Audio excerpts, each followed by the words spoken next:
diciendo: no entres en la aldea ni lo digas a nadie en la aldea. Dios te bendiga, mi hermano, puedes sentarte. Lo primero que vamos a ver en esta mañana es que el Señor usa la circunstancia para que nuestra fe en Él crezca. ¿Cuántos lo creen? Él va a usar toda circunstancia, absolutamente toda circunstancia, ¿verdad? Quiero que por favor tengas en cuenta algo interesante de este pasaje en especial que estamos leyendo. Marcos 8, del 22 al 26. Hay dos datos interesantes que quiero contarles. El primer dato es que este milagro de sanación de este ciego en particular solamente se narra en Marcos. Solamente Marcos lo escribe en este evangelio, no lo hace Lucas, no lo hace Juan y no lo hace Mateo.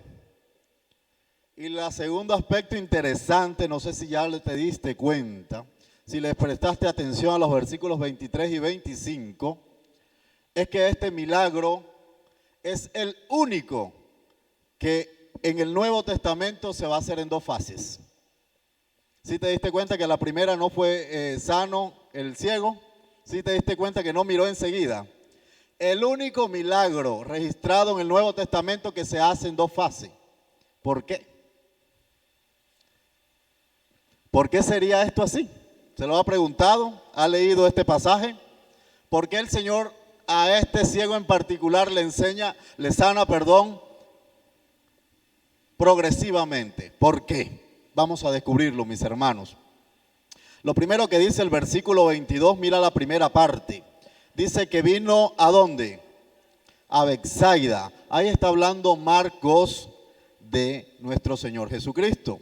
Y él viene a Betsaida porque dice la Escritura, nos enseñaban el domingo anterior, que Jesús con los discípulos estaban en una barca. Se vive un momento bastante desagradable, mis hermanos. Sucede que a ellos se les olvida traer pan. Jesús les está hablando de otro tema y ellos están pensando en el pan. Incluso Jesús les dice: yo les estoy dando esta explicación y tú estás pensando en el pan. Ellos venían en una barca porque estaban haciendo toda la labor ministerial por las costas de Israel. Estaban surcando todo el mar de Galilea. Si prestaste atención a los domingos anteriores, ellos estuvieron en Capernaum, estuvieron en Tiro, estuvieron en Sidón, estuvieron en Decápolis. Y hoy le llegó el turno ¿a qué población? A Betsaida. ¿Y sabe qué quiere decir Betsaida? Casa del pescado, casa del pez. Todo lo que encuentres en la Biblia que tenga ese prefijo Bet es casa. Y en este momento Betsaida estaba siendo denominado como la casa del pescado. Y ahí nos damos entonces cuenta de cuál sería la economía en lo que se estaba viviendo ahí, ¿verdad? En la población.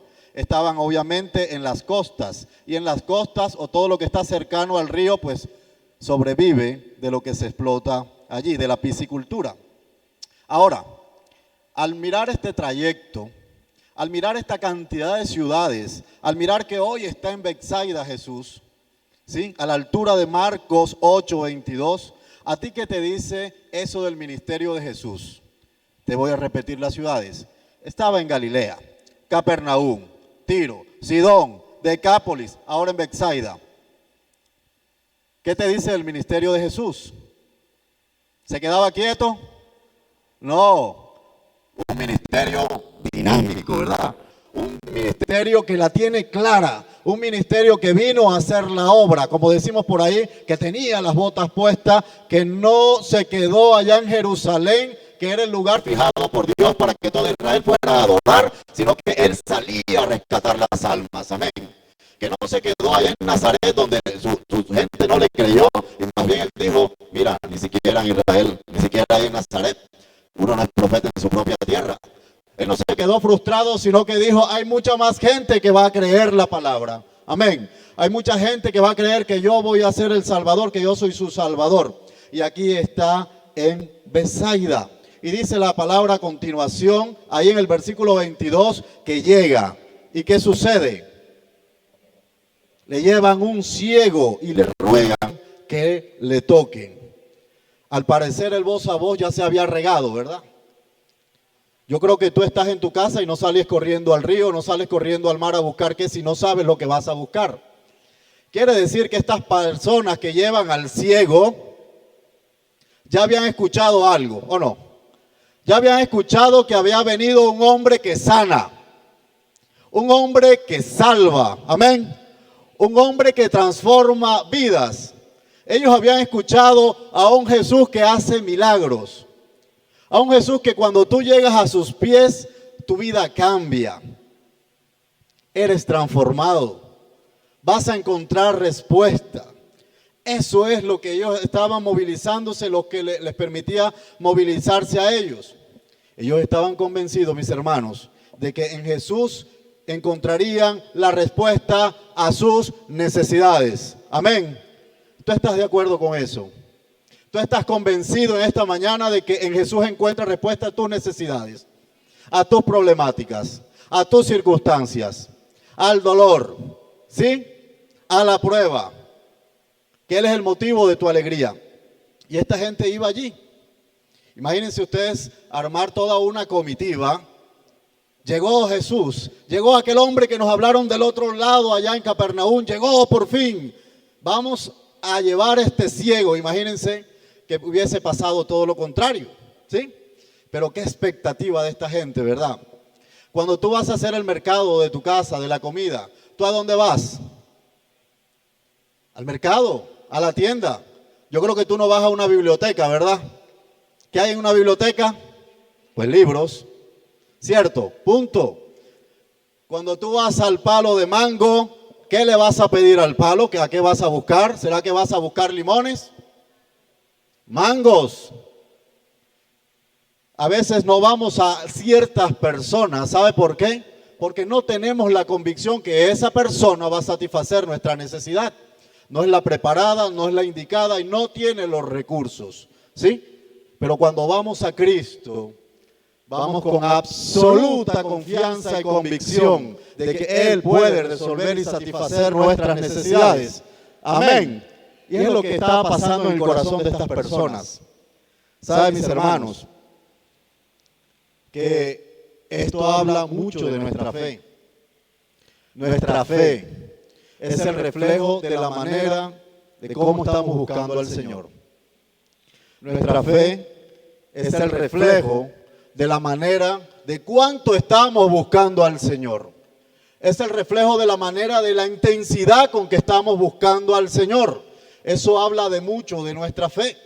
Y si usted mira allí el mismo versículo, está diciendo que le traen un ciego, pero no se lo tiran allí y dicen, bueno, te dejo con tu problema. Tú eres el que hace milagros, te lo dejo allí. Sino que dice el versículo 22, que le rogaron que le tocase. Imagínense esas personas allí. Estaban rogando. Sí habían escuchado. Y quiero animarte que veas un momentico el capítulo 6 de Marcos, versículo 56. Mira todo lo que estaba pasando con anterioridad. Marcos 6, 56. Mira todo esto. Dice, y donde quiera que entraba, ¿en dónde? En aldeas, ¿dónde más? Ciudades o campos, ponía en las calles a los que estaban enfermos y les rogaban que les dejase tocar, ¿qué cosa? El borde de su manto. Y todos los que tocaban, ¿cuántos son sanos por Jesucristo? Dígalo fuerte, amén. Soy sano y soy libre de la enfermedad en Jesucristo. Todos, absolutamente todos los que él tocaba, los que tocaban o rozaban o tenían contacto con Cristo eran sanos. Y ahí no está haciendo exclusión de enfermedad. Ahí no estaba diciendo al cojo sí, al paralítico no, al mudo no, al ciego sí. Estaba diciendo que absolutamente todos. Y es lo que en el corazón de estas personas estaba sembrado. Sí, si lo hizo con ellos, entonces lo puede hacer con este ciego. Algo sucederá si lo llevamos a los pies de Cristo. Amén. Y ese era el clamor de ellos. Ese era el clamor. Era lo que habían escuchado. Por eso el pasaje está anterior, donde dice ahí en el 56, llevaron a muchísimas personas. Ahora, ¿qué sucedió? ¿Qué dice el versículo 23? ¿Hubo el contacto? ¿No hubo el contacto? ¿Cómo responde Jesús a los ruegos? ¿Cómo responde? ¿Qué hace Jesús? ¿Qué hace?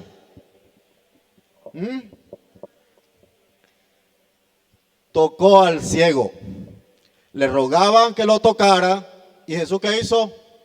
Lo tocó, lo agarró. Dice literalmente que tomándolo de la mano lo llevó ¿a dónde? Afuera de la aldea. ¿Lo tocó o no lo tocó? Y ahora yo te pregunto, observa el versículo 23 otra vez. El ciego vio enseguida, pero si nos dijeron en Marcos 6:56 que muchos nada más rozaban el borde de su túnica y estaban sanos, que algunos eran tocados nada más y eran sanos. ¿Y cómo así que este hombre no rozó el borde? Este hombre no tuvo un toque leve, sino que Jesús mismo lo agarra de la mano, lo lleva afuera y no ve todavía. ¿Has analizado eso? Qué tremendo, ¿no? ¿Por qué? ¿Por qué suceden estas cosas? Si el clamor es tócalo para que sea sano, ¿por qué no sucede la sanidad inmediatamente? ¿Usted sabe cómo se llama eso? Se llama la soberanía del Señor. Amén. Se llama la voluntad del Señor. Se llama es cuando el Señor quiere, como Él quiere, de la manera que Él quiere. Amén. Así que mis hermanos, el hecho de que estemos en la presencia del Señor, quiero que entiendas esto, que abras tus ojos espirituales a esta verdad. El hecho de que estemos en la presencia del Señor y no veamos lo que pedimos inmediatamente, eso no quiere decir que Él no vaya a obrar. Quiere decir que Él, de acuerdo a sus planes, de acuerdo a sus propósitos y de acuerdo a su soberanía, Él te va a responder a ti. Amén. No quiere decir que no te esté escuchando. Mira que la palabra dice, tú oyes toda oración, a ti vendrá toda carne. Nos da cuenta la misma palabra de que Él sí está escuchando, pero no quiere decir, no se trata, mis hermanos, de cómo nosotros queremos, ¿verdad? No se trata de cuándo queremos, se trata de que el accionar del poder del Señor con cada uno de nosotros va de acuerdo a su soberanía. Va de acuerdo a su diseño, no al diseño que nosotros planeamos. Y eso sucede mucho, sabe, que en nuestra vida cotidiana. Cuando vamos al médico, no dejamos hablar el médico, ¿verdad? De hecho, nos estamos cambiando, le decimos al hijo, mijo, quédate aquí un momentico que ya voy para donde el médico y le voy a decir a este médico que me recete esto, que me haga la cirugía, que me ponga así, aquí, allá. Entonces, ¿y sabe qué es lo peor? Que llegamos allá al consultorio médico y le decimos lo mismo y no lo dejamos hablar y el médico diciendo, ¿cuándo me dejará hablar? ¿Cierto? Cuando nos tomamos una pastilla incluso, decimos esta pastilla me la tomo y enseguida me quita este dolor. Que día yo tuve una compañera con un fuerte dolor de cabeza y ella se quejaba del dolor, dijo, ya me tomo la pastilla y enseguida me la quita el dolor de cabeza. Demoró casi toda la tarde con el dolor de cabeza. Queremos dar órdenes, ¿verdad? Queremos controlar. El ser humano siempre va a tener ese querer, ese deseo de hacer las cosas a su manera, de presentarse al Señor y decirle cómo hacer las cosas. En este caso, estas personas llenas de fe sí, pero estaban diciéndole al Señor, tócalo. El Señor sí lo toca, pero no lo sana de una vez. Eso se llama soberanía. ¿Sabes a quién sí le puedes decir de pronto, haz esto? Cuando tú vas a un sastre, tú le dices a ese sastre, yo quiero un vestido de esta manera, con este color, con esta tela, con estos bordes, con estos botones, ¿o no? Cuando tú vas a la carnicería, por ejemplo, no señor, esta carne está dura, yo quiero esta que está más suave, sí, porque yo quiero un asado, yo quiero que me la relajes de esta manera, quiero que me saques tantas porciones, ¿o no? Pero con el Señor nosotros no podemos llegar igual y decirle, obra, pero quiero que obre de esta manera. Porque el Señor hace con nosotros como quiere, cuando quiere, conforme a sus propósitos. El Señor siempre, mis hermanos, va a usar las circunstancias, escúchelo bien, para que nuestra fe crezca, nuestra fe madure. Y en este caso estamos hablando de un asunto de fe, porque ellos estaban convencidos en su corazón que este hombre iba a ver, ¿cierto? ¿Estamos de acuerdo? Que este hombre iba a ver a ser tocado. Y ahora si tú contrastas esa fe de este grupo de personas con la del ciego, podemos darnos cuenta entonces que estamos viendo dos manifestaciones de fe diferentes, ¿verdad? Por un lado, estamos viendo la fe que cree, esa verdadera, la que ruega, la que implora, la que dice solamente toco el borde de tu manto, ¿verdad? A la que no le importa quedar en vergüenza, a la que pasa tiempos esforzándose por estar con el Señor. Amén. Usted sabe qué significa rogar. Ellos estaban rogando allí. Y se lo voy a leer. Dice, rogar significa implorar, suplicar, clamar, interceder. Eso es rogar. Eso es lo que estaban haciendo. Hacer una exhortación, mire este contraste, pero con humillación. Estaban a voz de cuello gritando, clamando, expresando la necesidad, humillándose, diciéndole a Cristo, sánalo. Estaban pidiéndole con ruego, ¿verdad? Eso era una parte de lo que estamos mirando. Ahora miremos el otro extremo. ¿Quién era el beneficiario del milagro? ¿Quién? El ciego. ¿Qué podemos decir del ciego? ¿Qué observaste del ciego? ¿Qué dijo el ciego antes de llegar? ¿Qué dijo el ciego antes de experimentar el toque de Jesús, la saliva de Jesús? ¿Qué dijo el ciego antes de la primera pregunta de Jesús? Nada, ¿verdad? Callado. Su boca estaba cerrada, como si no fuera para él. Nos dice la palabra que era ciego, pero que no era mudo, que podía caminar, que podía incluso hacer señales. ¿Sí? Y él obviamente tenía que saber que estaba delante de la presencia del Señor. Pues a ti te llevan a una parte, te dicen a dónde te van a llevar. Vemos entonces el otro extremo. Una fe pasiva. Una fe débil. Una fe inmadura. Que si estuviera Pablo allí le diría, no, a ti te tengo que alimentar todavía con leche espiritual porque no soportas la vianda todavía. ¿Cierto? Una fe que no ha crecido. ¿Tú sabes cómo clamaba el ciego Bartimeo? ¿Si has leído esa enseñanza alguna vez, esa palabra?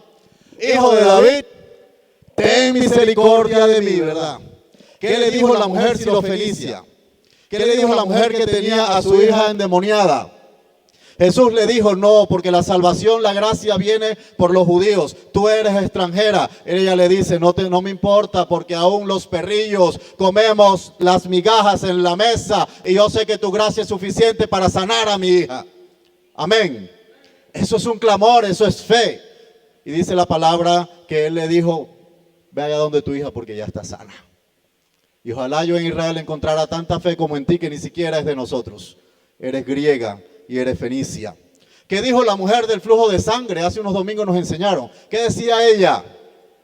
Si tan solo tocar el borde de tu manto, si tan solo pudiera, me estoy desangrando, estoy anémica, estoy débil, pero si tan solo pudiera atravesar esa multitud y tocara el borde de tu manto, yo seré sana. Y lo tocó y fue sana, pero se esforzó, pero lo manifestó, una fe activa.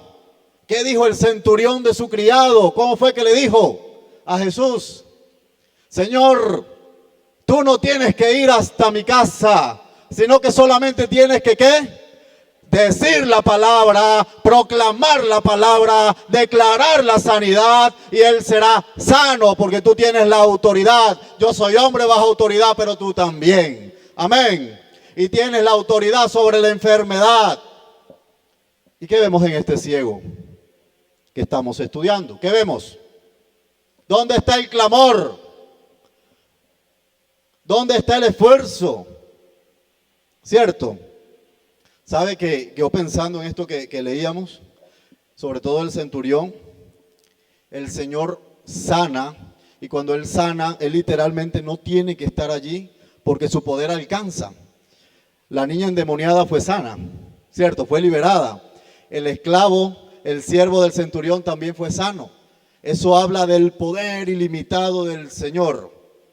Qué bueno es tener que nuestra convicción en nuestra fe, ese creer de que el poder del Señor es inmensamente grande. Quiero decirte también, mi hermano, que cuando el Señor no da respuesta inmediata a nuestras peticiones, seguramente tienes muchas peticiones, ¿verdad? Seguramente hay algo que tú le estás pidiendo al Señor. No sé desde cuándo, no sé qué tipo de cosa es. Pero cuando el Señor nos da respuesta inmediata a nuestras peticiones, no quiere decir que no te esté escuchando. No quiere decir que Él no te esté escuchando. No quiere decir que Él no esté obrando, sino que Él quiere que nos acerquemos mucho más a Él. ¿Cuántos lo creen? Él quiere que nuestra fe, mis hermanos, en esa cercanía sea fortalecida, que nuestra fe sea genuina, por lo cual el Señor en lo adelante sabe que va a abrir un camino que se llama proceso, un camino que se llama circunstancia. Dios usa la circunstancia. Y mire rápidamente lo que pasa en esos versículos 23, 24 y 25. El ciego es llevado por Cristo afuera de la aldea, ¿verdad? La explicación del por qué lo lleva afuera la vamos a ver a profundidad en el último versículo, en el 26. Lo que sí le puedo decir es que Jesús estaba interesado en todo menos en esa publicidad milagrosa. Él estaba interesado en el rescate de las almas por una fe genuina. Y lo otro es que Jesús lo lleva afuera, y quiero que abra su sentido espiritual y vea mucho más allá. Él lo lleva afuera porque Él quiere propiciar un momento de intimidad con esta persona. Que no sea un milagro más. ¿Sí? Ahora sí estamos entendiendo el por qué no lo sanó enseguida. Ahora sí estamos entendiendo que Él pudo haberse cansado de tocarle el borde del manto a Jesús y no iba a pasar absolutamente nada. Él lo lleva de su mano. ¿Y sabe qué significa eso? El Señor le da seguridad. El Señor le da confianza. El Señor le dice, yo no te voy a soltar. El Señor le dice, no te preocupes, sé por el tormento que estás pasando porque no estás viendo, pero no te voy a dejar solo. No te preocupes que no es cualquiera que te lleva, soy yo el que te lleva. Y lo lleva afuera de la aldea para generar ese encuentro especial allí en su presencia. Amén.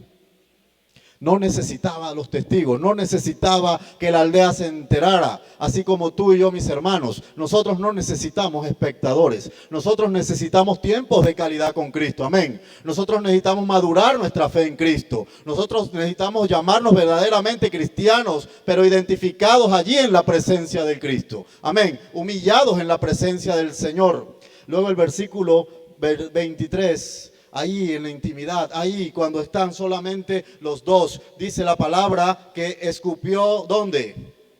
En los ojos y le puso las manos encima. ¿Por qué habrá hecho eso? Yo me preguntaba, se me reventaba la cabeza también. ¿Por qué Jesús había hecho eso?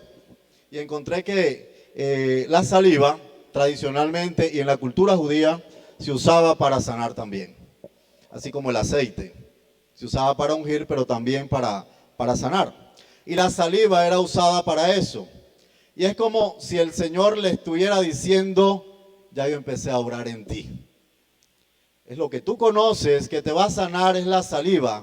Bueno, entonces yo usaré pedagógicamente este medio para que tú entiendas que mientras no estás viendo y estás padeciendo y estás en el proceso, yo estoy obrando. Amén. Para que entiendas que a pesar de que no le puse fin a la enfermedad, a la circunstancia, al problema o al proceso, aquí tengo las manos encima sobre ti. Amén. Ese es el proceso del Señor. Por eso les decía que no es como nosotros queremos. Él está obrando, Él está tocándole allí con sus manos. Está queriendo decir, mira, yo estoy en control de la situación. Ahora yo soy el que estoy a cargo de lo que a ti te duele, de lo que a ti te atormenta, de lo que a ti te hace sufrir. ¿Has sentido ese toque del Señor? Que a pesar que estás ahí en la circunstancia, ¿tú has sentido cómo Él te sostiene? Que a pesar de que estás ahí en la prueba y pasan tantos años o días o meses o no sé y tantas lágrimas caen, ¿tú sientes cómo el Señor te ha sacado adelante y te ha sostenido? Esa es la saliva del Señor untándose allí, no generándote la respuesta final, no generándote allí el milagro, pero definitivamente diciéndote no te preocupes porque yo estoy contigo. Amén. Y dice allí mismo le pone las manos encima y el versículo 23 finaliza con una pregunta. ¿Qué le pregunta? ¿Qué le preguntó? ¿Ves algo? ¿A qué te recuerda eso? Cuando estamos en un tratamiento médico, ¿verdad? ¿Cómo te pregunta el médico cuando vas a la cita? Cuando te va a revisar la inflamación. ¿Cómo te pregunta? ¿Cómo? ¿Cómo te sientes? ¿Qué más pregunta? ¿Cómo estás evolucionando? Si es un problema de rodilla, párate para ver. Y ahí Jesús le está diciendo, ¿ves algo? ¿Ya? ¿Lo puedes ver? ¿Ves algo? ¿Tú alguna vez has acompañado a alguien, algún familiar, algún conocido en la clínica y te has quedado una noche con él? ¿Cuántos lo han hecho? ¿Has sido acudiente? Muchas personas lo hemos hecho.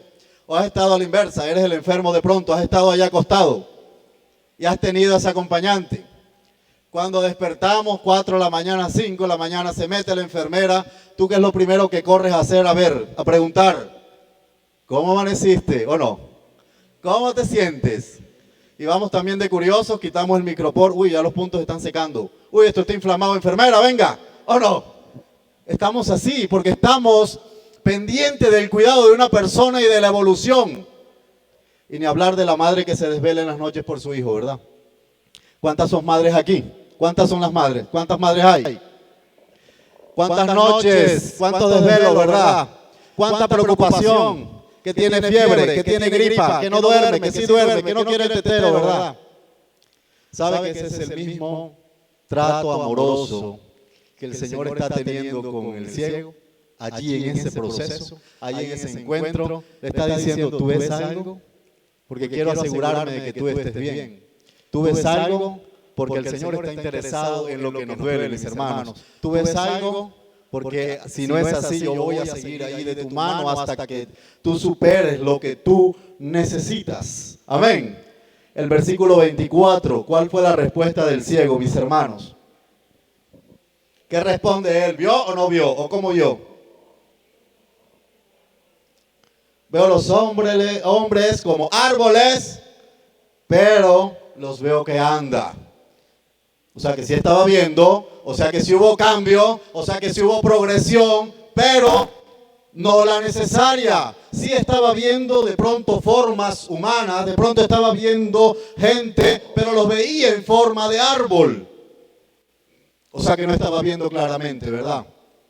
Quiere decir que él estaba progresando en el encuentro con el Señor. Quiere decir que ya sus ojos estaban abriéndose. Quiere decir que ya la luz estaba llegando.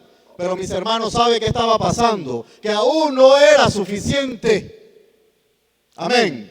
Que aún no había creído lo suficiente. Que faltaba más. Y a veces nos pasa a nosotros eso. Y nos desesperamos, ¿verdad? Y el Señor te está diciendo, todavía no es suficiente. Yo demando de tu corazón una fe mucho más grande. Lo que tú pides, sabes que sí se va a dar, pero no es el momento, porque aún no has creído como tiene que ser. Amén. ¿Cuánto nos falta, verdad? Por eso la pregunta al inicio. Si pudiéramos calificar nuestra fe, le daríamos un 7, 8, 7 o 0. Jesús no lo quería dejar ir de una vez, sino que quería que entendiera la progresión de la fe, el crecimiento de la fe, la necesidad que tenemos nosotros también de ir madurando nuestra fe. Que no se trata de porque tengo 40, 50 años en el Evangelio, no se trata de eso. Se trata de mi actitud, de tu actitud frente a las circunstancias. Amén. Eso se llama proceso. Él le responde, claro, yo sí veo, pero veo borroso. Porque los hombres que están parados al frente, yo veo como árboles. Quiere decir que el ciego no era ciego de nacimiento, ¿verdad? Porque si conoce los árboles, quiere decir que vio unas formas ahí y lo relacionó con lo que él ya conocía. ¿Cierto? Ahora la pregunta es para nosotros. ¿Cómo está nuestra visión de manera espiritual? ¿Qué estamos viendo? ¿Estamos viendo al Dios de los imposibles? ¿O aún la ceguera o los ojos empañados no nos permiten ver el poder y la gloria de Dios? ¿Estamos viendo a la circunstancia que empaña nuestros ojos o estamos viendo la luz de Cristo que nos está diciendo no importa, yo te voy a dejar ver, no importa, yo le voy a poner fin a eso que te aflige? ¿Qué estamos viendo, iglesia? Presta atención a esto. Para ver el obrar de Cristo en nuestra vida, nosotros no necesitamos anteojos. Nosotros necesitamos los ojos de una fe genuina, dispuestos a ver al Señor. Amén. ¿Sabe por qué? Porque el anteojo se limpia con un pañuelo. Pero los ojos espirituales se limpian con una fe verdadera en Cristo. Amén. Y es una gran diferencia. Cualquiera dice que ve, pero ¿qué es lo que está viendo, verdad? Y sabe que es posible que nosotros creamos a estas alturas de que tenemos una fe madura. De que el Señor me tiene que sanar de una vez.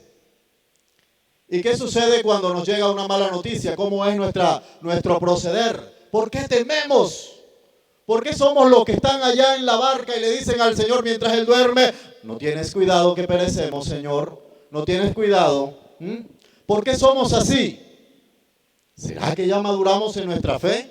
¿Será que aguantamos el tambaleo de la tormenta que se llama vida, que se llama cotidianidad? ¿Será que lo soportamos? Y yo quiero decirte que puede que estés ahorita en un proceso. Quiero preguntarte también, ¿cómo estás aprovechando tú el proceso para acercarte más al Señor y ver su gloria? ¿Lo estás aprovechando o estás renegando? ¿Cómo estás creciendo a partir de eso? ¿Qué experiencias espirituales has podido tener para darle la gloria al Señor? Y yo sé, mis hermanos, como dicen por ahí, cada cabeza es un mundo, ¿verdad? Así de sencillo. Somos un cuerpo, sí, cuerpo de Cristo. Eso estudiamos en estos días devocionales. Pero cada vida tiene un proceso. ¿Sí? Y sabes que hay procesos que conoce tu familia, que conocemos tus hermanos en la iglesia. Pero hay procesos que tú no se lo dices a nadie. Y solamente tú lo conoces. Y el Señor, desde luego. Hay procesos que tú tienes en el alma.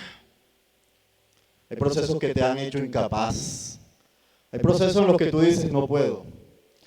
Hay procesos que a veces te atormentan y te sacan lágrimas a las 3 de la mañana, ¿verdad? Quiero decirte que ahí en ese proceso, Dios está contigo. Dios está en tu mano. Aférrate a Él y dile que cada día te abra los ojos. Y dile que cada día te haga como ese ciego que unte esa saliva en ti, para que puedas ver con claridad qué es lo que sucede. Amén. Para que puedas cambiar la tormenta por gozo. Para que en la prueba tú le puedas alabar. Y para que Él use todo eso para su gloria y sea un testimonio más para la gloria de Dios. Saben que hay procesos, y hay que decirlo así, que se llaman quiero tener un hogar. Hay procesos que se llaman quiero tener una esposa, un esposo, un compañero, una compañera ideal. Eso se llama procesos. Hay procesos que dicen yo quiero salir de esta enfermedad. Hay procesos que dicen yo quiero salir de estas deudas. Hay procesos que dicen yo quiero cambiar mi vida radicalmente al Señor porque aún siento que es incoherente con lo que dice Pablo, yo no he nacido de nuevo. Hay procesos que dicen yo quiero tener este trabajo, yo quiero cambiar de ciudad, ¿o no?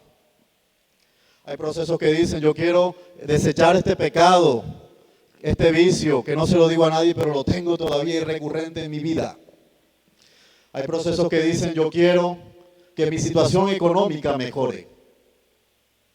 Yo no sé cuál sea su proceso, mi hermano, pero tenga la convicción que aquel que te está agarrando de la mano no te va a dejar en vergüenza. Amén. No te va a dejar allí tirado, no te va a dejar a media y no te va a dejar viendo árboles. Te va a dejar viendo su gloria. ¿Cuántos lo creen? Gloria a Dios. Y sabe que esta sanidad realizada en 2 fases, sabe que es un referente también a los discípulos. No nos olvidemos de ellos porque ellos están ahí con Jesús también. Dice que él estaba allí con ellos, vienen con la barca, y es un referente espiritual, pero a la escasez espiritual que los discípulos estaban viviendo en ese tiempo. Yo quiero que observes, por favor, allí en ese mismo capítulo 8 de Marcos, la situación que estaba pasando desde el versículo 11. Mira lo que nos enseñaron el domingo anterior. Mira el grado de ceguera de estos hombres que vieron hacer milagros. Dice el versículo 11. Vinieron entonces los fariseos y comenzaron a discutir con él. Y le pedían a Jesús, ¿qué le pedían? Señal del cielo para tentarle. En el Antiguo Testamento los profetas fueron usados con milagros, con fuegos que caían. Acuérdense cuando oró Elías que caía la lluvia. Acuérdate cuando oró y cayó fuego del cielo en el altar, ¿sí? Y dejó en vergüenza a los 450 profetas de Baal. Y muchas señales se hicieron en los tiempos antiguos, pero ellos venían con esa maldad a venir a probar a Jesús y a decirle, mira, yo quiero que caiga fuego del cielo, muestra la señal. Y Jesús le dice, no, Señor, para nada, no vienes a tentarme y no te la mereces. Esta generación mala, perversa, contumaz, no tendrá señal del cielo. Y dicen otros evangelios, la única señal será como la señal de Jonás. Punto. No habrá más señal. Se montan a la barca. Mira lo que pasa ahí en el versículo 14. Esto es interesante. Se montan a la barca, se olvidan de algo. ¿Qué se les olvidó? El pan se les olvida, ¿verdad? Ellos están allá buscando la bolsa de pan, no la encuentran. Y dice el versículo 15 que Jesús viene y les dice, necesito que se guarden de la levadura. ¿De quién? De los fariseos y de la levadura de Herodes. ¿Qué entender ahí? Pues que tienes que guardarte de las enseñanzas, de la contaminación, de las doctrinas falsas de los fariseos y de los de Herodes también, porque ellos entran a contaminar a las personas que estamos reclutando, que están creyendo para el reino de los cielos y están dañando la labor que hemos venido haciendo en estas riberas de Galilea. ¿Sabe qué entienden los discípulos? Versículo 16. ¿Será que nos está regañando porque no trajimos pan? O sea que Jesús les está hablando en términos espirituales. Les está diciendo, guárdate de estos hombres que todo el tiempo te van a estar pidiendo milagro para ver si soy el Cristo, para ver si tú eres de Cristo. Les está hablando en tema espiritual y ellos están pensando en el pan. Mientras que el Señor nos está llamando a ver, ¿cierto? Lo espiritual. ¿Qué está viendo el hombre? Lo material, el pan, los afanes de esta vida, las circunstancias, los problemas, las pruebas. Y es ahí donde le dice lo que sigue. Versículo 17 al 21. Y entendiéndolo Jesús le dijo, ¿por qué discutís? ¿Porque no tienes pan? ¿No entendéis? ¿No comprendéis?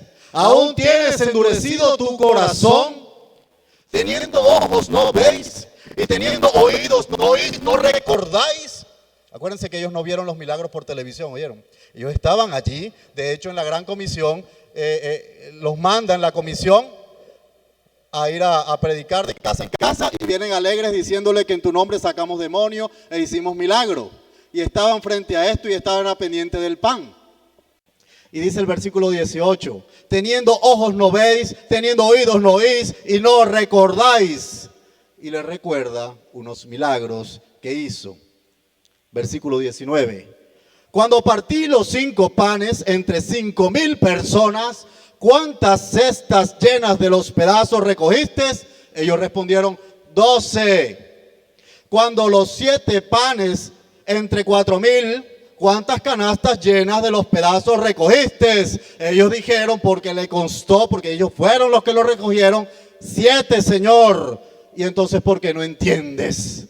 Y entonces, ¿por qué no entiendes que el milagro lo produzco yo? Y entonces, ¿por qué no entiendes? Le está diciendo el Señor que no se trata del pan, que no se trata de la escasez, que no se trata de lo que el mundo siempre está pidiendo, que se trata de que veas mi gloria, que se trata de que si estás conmigo, los panes van a ser multiplicados. Amén. van a ser multiplicados. Le está diciendo, ¿no entendéis la cantidad de milagros que venimos de hacer? ¿No entendéis lo que te expliqué allá atrás? Creo que es versículo capítulo 4, cuando estabas en la barca, yo estaba durmiendo y llegaste diciendo que no tienes cuidado de nosotros. Si estás conmigo, estás bien, estás cuidado, estás guardado, estás tranquilo. ¿No entendéis? Y eso nos pasa a nosotros, iglesia. A veces no estamos entendiendo. El Señor nos está diciendo, ten fe en mí, madura tu fe. Es necesario que de troncos, de árboles que estás viendo, que de barreras que estás viendo, puedas ver claramente. Amén. Que no te conformes con una oración en el día, que no te conformes con una palabra de domingo, que no te conformes con un canal devocional y ya. Que tu relación en el Señor sea cada día más grande y más madura para que podamos entender lo que Él está haciendo verdaderamente. Amén. Y este término no entiende, y este regaño fuerte, esta exhortación no solamente se la hace allí. ¿Ustedes se acuerdan cuando hablamos de lo que contamina al hombre? Que Él está diciendo, mira, lo que te contamina no es lo que te comes porque eso sale a la letrina. Lo que te contamina realmente a ti es lo que está en tu corazón. ¿Se acuerdan esa enseñanza? ¿Sabes? Cuando entraron a la casa, que quedaron apenas los 12 con Jesús, lo que le pregunta es, ¿qué quisiste decir tú con eso? No entendieron la espiritualidad y lo que Jesús le estaba diciendo. ¿Qué no estamos entendiendo nosotros, iglesia? Porque el Señor sí quiere que entendamos que Él usa, y esta es la segunda parte, Él usa la circunstancia para que veamos su gloria. Amén. ¿Y cuál sería el resultado de este encuentro, mis hermanos? ¿Qué dice el versículo 25? ¿Cuál es el resultado de este encuentro? Luego le puso las manos otra vez y los ojos, a los ojos. Y le dijo que mirase y fue restablecido y vio de lejos y claramente a todos. ¿Cuántos bendicen al Señor? ¿Cuántos quieren ver claramente? Amén. Y vio claramente a todo. Desde luego tenía que ser así. El trato con el Señor, la intimidad con el Señor, pasar tiempos con el Señor, madurar la fe con nuestro Señor, va a traer definitivamente esto. Van a abrir nuestros ojos espirituales, vamos a ver, vamos a recibir mucho más de lo que pedimos, dice Efesios. Cuando avanzamos, mis hermanos, en nuestro andar con el Señor, invertimos mucho más tiempo en nuestra fe. ¿Sabe qué va a hacer con esa fe? Va a madurar. Así como cuando tú coges un aguacate, ¿cierto? Lo envuelves en un periódico, va a madurar. Y eso nos permitirá abrir nuestros ojos espirituales para ver su gloria. Estamos comprendiendo que se trata de intimidad, que se trata de pasar tiempos con el Señor, que se trata de que la gloria de Dios siempre está ahí a nuestro alcance, pero que se trata que el Señor decide en su soberanía poner procesos. Se trata que no se trata como yo quiera, que se trata que cuando estamos orando no es que el Señor nos esté ignorando, se trata que a cada uno le responde de maneras diferentes. Se trata que a cada uno los bendice de manera diferente, pero ahí está la bendición reservada para usted. Amén. Se trata que hay un plan que el Señor le puso su nombre, ¿saben? Se trata que el Señor quiere tener un trato amoroso en ese proceso, en esa circunstancia, en ese tormento. Y se trata de que el Señor quiere madurar su fe en medio de ese proceso para que vea su gloria. Hay un salmo muy bonito y los salmos saben que siempre nos van a maravillar, porque son poesías del corazón donde se expresan vivencias de hombres de Dios, ¿verdad? Inspirados por el Espíritu Santo. Y en esto de ver su gloria, el Salmo 19, el versículo 1, yo sé que te lo sabes, dice, los cielos cuentan la gloria ¿de quién? Mira los cielos tan grandes, ellos están contando todos los días la gloria de Dios. Y el firmamento va a anunciar la obra de sus manos. Pero también en un proceso difícil como estaba viviendo Marta y María al ver su hermano ahí enterrado, muerto, ya sepultado por 4 días, llega Jesús. Ellas pensaban que él llegó tarde. Y él le dice, tiene que rodarse la piedra, la roca tiene que rodarse, el cuerpo tiene que salir, él tiene que vivir. Y ella le dice, no, Señor, eso no puede suceder, porque hiede. Porque llegaste tarde, porque pasaron 4 días. Y él lo único que le dice es que yo te estoy diciendo que si crees, verás la gloria de Dios. Que si yo te digo que la roca se va a quitar y él va a vivir, entonces porque así es. Amén. Y a ti te digo esta mañana, mi hermano, sea cual sea la enfermedad que tengas, confía en el poder del Señor. Sabes que proféticamente Isaías nos lo dijo en el capítulo 53. Él mismo llevó nuestras enfermedades, ¿qué más? Nuestros dolores, nuestros cansancios a la cruz del Calvario. Y por sus llagas todos fuimos curados. Desde tiempos antiguos el Señor está diciendo, sí hay enfermedad, sí hay muerte, sí hay tristeza, pero yo las llevé y las exhibí ahí a mis pies en la cruz. Amén. Yo las exhibí públicamente y las dejé en vergüenza. Yo tomé las llaves del Hades. Yo tengo el control sobre la vida y la muerte. Yo soy el que le puedo decir a tu enfermedad, te vas. Yo soy el que le puedo decir a tu tormento difícil, te vas. Y al ciego le dijo, ahora sí vas a ver claramente. Amén. Ahora sí pasaste el proceso, superaste, permaneciste allí, creíste. Entonces, como creíste, ahora sí te es hecho. Entendimos entonces, ¿verdad?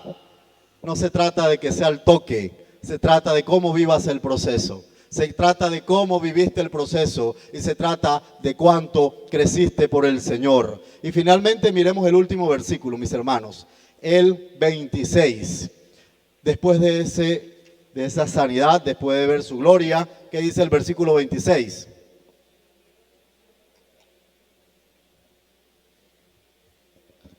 Y lo envió a su casa diciendo, no entres en la aldea y no se lo digas a nadie en la aldea.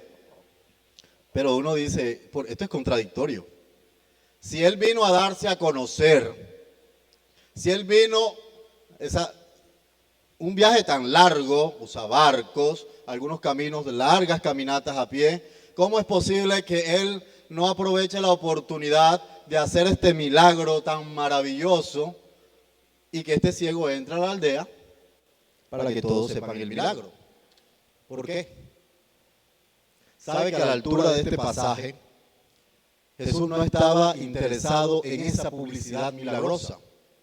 Jesús estaba interesado en ir a ganar almas, predicando el evangelio, porque la palabra de Dios es suficiente para producir fe, mi hermano. Imagínense que le cayera toda la aldea. Imagínense que su ministerio no se llamara eres el Salvador, eres el verbo hecho carne, eres la palabra de Dios encarnada, sino que se llamara es el milagroso, ahí va el milagroso, yo acudo a Jesús por el milagro. Y la otra razón que nos va a dar más adelante es porque él mismo lo dice. Aún no ha llegado mi hora. Es decir, aún no es tiempo que mis contradictores, mis castigadores, los que me van a llevar a exhibirme a los 3 juicios que me van a hacer antes de llevarme allá a la cruz, ese tiempo aún no ha llegado. No es tiempo de sublevarlos todavía. No es tiempo de que ellos vengan a entorpecer el evangelio. No es tiempo de que ellos vengan a callarlo, ¿cierto? Es tiempo de que el evangelio y la palabra de Dios sea extendida. Es por eso que él no estaba interesado de que en este momento el ciego saliera a decirle al mundo el milagro. Porque él no quiere producir en la gente una fe fantasiosa. Amén. Sino una fe genuina, una fe vivencial, una fe cimentada en la palabra de Dios. Una fe cimentada en el proceso que llevas de la mano del Señor. ¿Qué te dijo el Señor en esta mañana, mi hermano? ¿A cuánto les habló el Señor? Amén. Seguramente tienes algún proceso por el cual estás viviendo. Seguramente la calificación no fue un 10 en la escala de la fe. Seguramente la palabra hoy nos mostró cosas, ¿verdad? Que estamos hablando de manera equivocada. Y quiero pedirte que te pongas sobre tus pies si lo puedes hacer. Y es tiempo de orar. ¿Cómo podemos responder al Señor en oración con esta palabra? ¿Cómo puedes tú hoy decirle al Señor que aumente tu fe? Que aumente mi fe. Piensa, cierra tus ojos, no te distraigas y trata de hacer memoria de todo lo que hablamos en esta mañana. Piensa en esa gente, en esa bulla que llevaban, en esa convicción. Y piensa en ese ciego que llevaban ahí. Quiero llevarte a que pases rápidamente por la palabra que acabamos de meditar. Ahí lo llevan. En otro extremo está Jesús llegando. La barca está descendiendo. Lo ven, se le acercan y le ruegan. Aquí está este ciego, tócalo, porque sabemos que lo puedes sanar con un solo toque. Lo escuchamos. Ahora quiero que mires cómo el Señor no es indiferente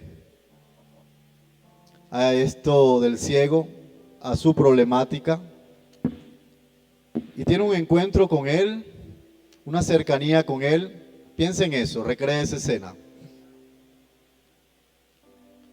Y allí le toca sus ojos, lo cuida, le da seguridad, le pregunta cómo se siente, le pregunta qué ve. El ciego le dice, veo algo. Hay figuras como de árboles. Empecé a ver, pero no veo claramente. ¿Es tu situación, mi hermano? ¿Aún no recibes lo que estás pidiendo? Nuevamente Jesús le toca los ojos, pero ahora sí ve claramente y dice, ahora sí veo claramente. ¿Eso es lo que quieres, mi hermano? ¿Qué te dijo el Señor en esta mañana? ¿Cómo está tu fe? Pregúntate eso. ¿Cómo está tu fe?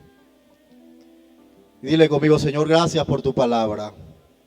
Gracias, dale gracias, gracias, gracias, Señor, por tu palabra. Gracias. Gracias, hoy abriste mis ojos, Señor. Gracias, Señor amado Dios, gracias. Estaba equivocado. Gracias, Padre, creí que era a mi manera. Creí que era como yo quería. Creí, Señor amado, que era en mis tiempos.